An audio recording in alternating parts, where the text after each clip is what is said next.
기출문제 30일의 민법 41번 법률행위 30회 민법 41번 법률행위 29의 민법 41번 법률행위 28의 민법 41번 법률행위 27의 민법 41번 법률행위 32회 민법 대부분의 후기의 총평이 어려웠다. 기출문제에서 나온 것보다는 좀 벗어나서 나왔다. 뭐 이런 평이 주로 있는 것 같아요. 근데 이제 민법 공부할 때 이제 저 같은 노베이스 기존에 법이란 과목을 공부해보지 않은 사람들에게 있어서 민법은 처음 접할 때 너무 어렵더라고요. 외국어 공부하는 줄 알았어요. 한글로 적어져 있는데 독해가 안 되는 거예요.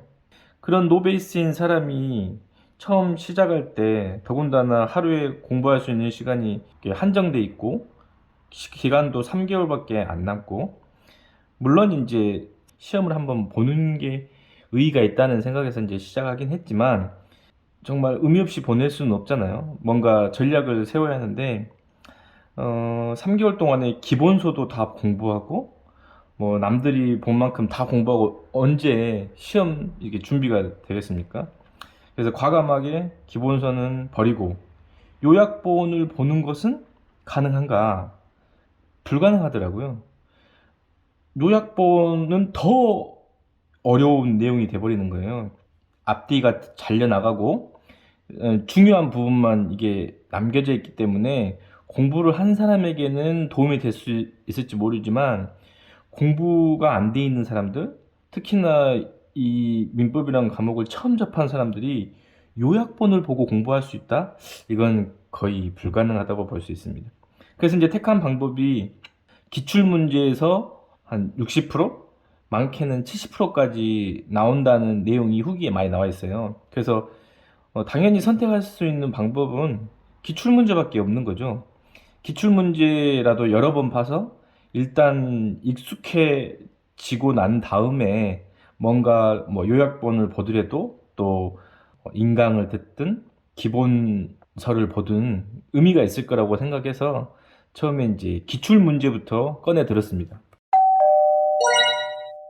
기출문제 30일의 민법 41번 법률행위 30회 민법 41번 법률행위 29의 민법 41번 법률행위 28의 민법 41번 법률행위 27의 민법 41번 법률행위.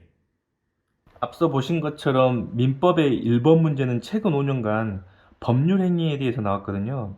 5개 지문 중에서 성격이 다른 법률 행위를 찾는 문제가 대다수였어요. 즉, 이 법률 행위가 반사회적 법률 행위인지 아닌지를 묻는 문제가, 구별하는 문제가 대다수였는데 단독 행위 문제가 나와가지고 예측했던 문제가 아니라서 바로 세모 표시를 하고 넘어갈 수 있었습니다.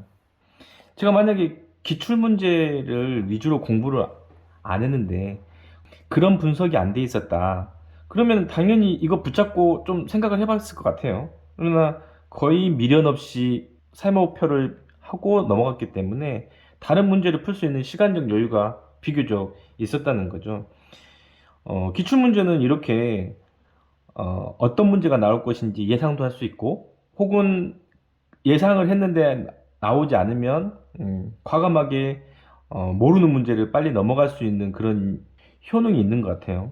그래서 33회, 내년을 준비하는 33회를 준비하시는 분들이나 혹은 이번 연도에 좀 미진했던 분들이 내년 이제 1월, 2월 되면 시간적 여유가 있기 때문에 본격적으로 두꺼운 기본서를 가지고 먼저 준비를 할 가능성이 굉장히 높습니다.